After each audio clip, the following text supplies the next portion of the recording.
বাড়িতে বানালাম ঝালমুড়ি। তো হ্যালো গাইস, তোমরা সবাই কেমন আছো? আমি ভালো আছি।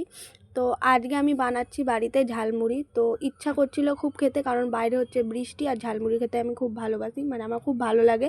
তাই আমি একটু ইচ্ছা করছিল ঝালমুড়ি বানাই। তো আলু সেদ্ধ করতে দিয়ে দিয়েছি, তারপর আমি টমেটোটা কেটে নিলাম। তো এখন ঝালমুড়ি করতে গিয়ে দেখি মুড়ি নেই, তো আমি আবার দোকানে গেলাম মুড়ি আনতে।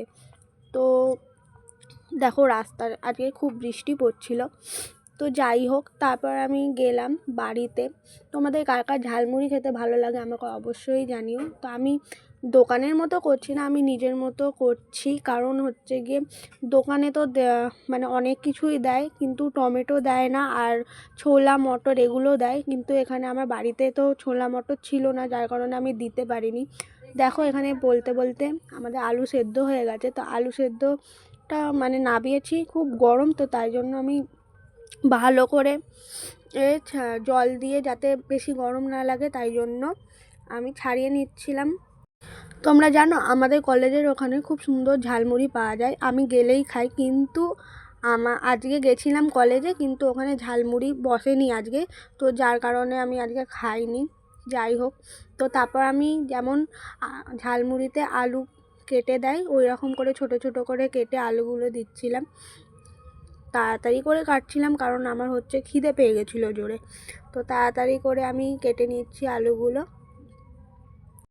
আমাদের যখন ফিস্ট হয় জানো, আমরা ঝালমুড়ি করি, তোমাদের কোনো দিন দেখাবো। তো তারপরে মুড়ির মধ্যে আলু, শসা, পেঁয়াজ, টমেটো আর চানাচুর, তারপর নুন দিলাম। তো তারপরে এখন আমি দিয়ে দিলাম মশলাটা। এটা হচ্ছে আমাদের বাড়িতে বানানো মশলা, এটা আমাদের দোকানে চপে দেয়। আর এটা হচ্ছে গোলমরিচ গুঁড়ো।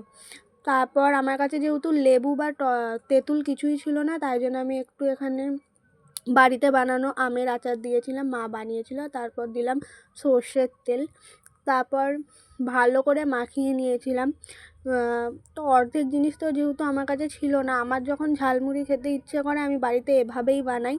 তো আমি খেয়ে দেখলাম যে কেমন হয়েছে ঝালমুড়িটা। তারপর দেখছি একটু নুন আর টকটা কম হয়েছে, তারপর একটু নুন আর টক দিয়ে দিলাম আর একটু। তো খেয়ে দেখি মোটামুটি ভালোই হয়েছে, কিন্তু ঝালটা একটু বেশি হয়ে গেছিলো। আজকের ভিডিওটা এতটাই। তোমরা লাইক, কমেন্ট, সাবস্ক্রাইব করে দিও।